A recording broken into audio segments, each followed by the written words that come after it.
Hi, welcome to kids spoken world. கேட்பதோ கதை, கற்பதோ ஆங்கிலம். நம்ம இன்னைக்கு பார்க்க போகிற story the lion and the deer. சிங்கமும் மானும். One day lion injured his paw while hunting. ஒரு நாள் சிங்கம் வேட்டையாடும் போது அதோட பாதத்தில் அடிபட்டுருது, காயமாயிருது. இன்ஜூர்டுனா காயம், பான்னா பாதம். He could no longer run fast enough to catch his prey. அதோட உணவை வேட்டையாடுற அளவுக்கு அதுக்கு ஓட முடியல, ஃபாஸ்ட்டாக ஓட முடியல. ப்ரேன்னா அதோட இறை. A couple of days passed. Couple of டேஸ்னால் 2 நாள் கடந்து போச்சு.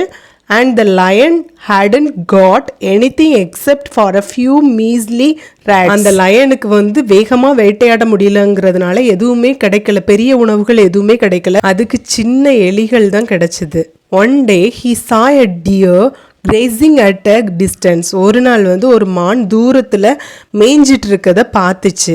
கிரேசிங்னா மேய்தல். The lion decided to trick the deer so that he could have a decent meal. இந்த லயன் எப்படியாச்சும் அந்த மானை ஏமாற்றணும், தந்திரம் பண்ணி ஏமாற்றணும்னு நினச்சிது. அப்போ தான் அதுக்கு ஒழுங்கான சாப்பாடு கிடைக்கும்னு நினச்சிது. ட்ரிக்னா ஏமாத்துறது, டீசன்ட் மீல்னா ஒழுங்கான சாப்பாடு. த லயன் ஸ்டார்டட் இமிட்டேட்டிங் த டியர். அந்த லயன் மானை போலவே நடக்க ஆரம்பிச்சு. இமிட்டேட்னா ஒருத்தரை போல அப்படியே பண்ணுறது. It looked like the line was grazing. இந்த லயனும் ஏதோ மேயிற மாதிரி, அதை புல்களை மேயிற மாதிரி ஆக்ட் பண்ணிச்சு. The deer was surprised to see this. இதை மான் பார்த்ததும் அதுக்கு ரொம்ப ஆச்சரியமாக இருந்துச்சு. After looking at the lion for some time it could not contain its curiosity anymore. கொஞ்ச நேரமாக அந்த லயனை பார்த்துக்கிட்டே இருந்த இந்த மானுக்கு அதோட தெரிஞ்சுக்கணுங்கிற ஆர்வத்தை உள்ளே வச்சிட்டு இருக்க முடியல. It walked up to the lion and asked, "Why are you eating grass, sir?" உடனே இது லயன் கிட்ட நடந்து போய் அங்கே போய் லயன் கிட்ட கேட்குது இந்த மான். எதுக்கு நீங்கள் இந்த கிராஸை சாப்பிட்றீங்க, புல்லை எதுக்கு சாப்பிட்றீங்க சார்ன்ட்டு கேட்குது. I think it tastes much better than meat, the lion said. அதனால அது சிங்கம் என்ன சொல்லுதுன்னா, இந்த புல் ரொம்பவே டேஸ்ட்டாக இருக்குது, ஈவன் மீட்டை விடையும் டேஸ்ட்டாக இருக்குது, மீட்டுனா இறைச்சியை விடையும் நல்லா இருக்குன்னு சொல்லுது. I know a place with a lot of fresh grass, would you like to accompany me? So எனக்கு ஒரு இடம் தெரியும், அங்கே நல்ல ஃப்ரெஷ்ஷான புல்கள்லாம் இருக்குது, நீயும் என் கூட வாரியான்னு கேட்குது. அக்கம்பனின்னா என் கூட ஜாயின் பண்ணிக்கிறியான்னு கேட்குது. Dear thrilled at the prospect of being a friend to the king of the jungle happily accompanied the lion.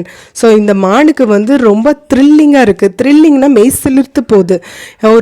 ஒரு கிங் ஆஃப் த ஜங்கிள், காட்டுக்கு ராஜாவாக இருக்கிற சிங்கத்து கூட ஃப்ரெண்டாக இருந்தால் நல்லா இருக்குமேன்ட்டு நினைக்குது. ப்ராஸ்பெக்ட்னா இந்த வாய்ப்பை நம்ம பயன்படுத்திக்கணும்னு நினைக்குது. அதனால சந்தோஷமா அந்த லயன் கூட போகுது. The lion led the deer to his den and trapped it. இந்த லயன் என்ன பண்ணிச்சுன்னா, இந்த டியரை எங்கே கூட்டிகிட்டு போகுது, அதோட குகைக்குள்ளே கூட்டிட்டு போகுது. டென்னுன்னா குகைக்குள்ளே கூட்டிகிட்டு போய், ட்ராப்டுன்னா சிக்க வச்சுட்டு நல்லா மாட்டிக்கிச்சு. இப்போ அந்த மானு. The deer had to pay for its foolishness with its life. இப்போ அந்த மானு இரையாக போகுது. எதுக்கு? சிங்கத்துக்கு இரையாக போகுது. ஹேட் டு பேன்னா செலுத்த வேண்டியிருந்து. என்ன செலுத்த வேண்டியிருந்து? அதோட முட்டாள்தனத்துக்காக அதோட வாழ்க்கையை இழக்க வேண்டியிருந்தது. அதாவது இந்த மானோட முட்டாள்தனத்தால் அதோட உயிரே போயிடுச்சு. அந்த லயன் அந்த டியரை சாப்பிட்டுருச்சு. இந்த ஸ்டோரியோட மாரல் என்னன்னு பார்க்கலாமா? Trusting your enemies can be dangerous. எனிமீஸ்னா பகைவன், டேஞ்சரஸ்னா ஆபத்து, ட்ரஸ்டிங்னா நம்புறது. ஸோ நம்ம எனிமியை நம்புறது நமக்கு ஆபத்தாக முடியும். என்ன வியூவர்ஸ், இந்த ஸ்டோரி மூலமாக நீங்கள் சம் நியூ வேர்ட்ஸை லேர்ன் பண்ணியிருப்பீங்கன்னு நம்புகிறேன். கேட்பதோ கதை, கற்பதோ ஆங்கிலம். பாய்.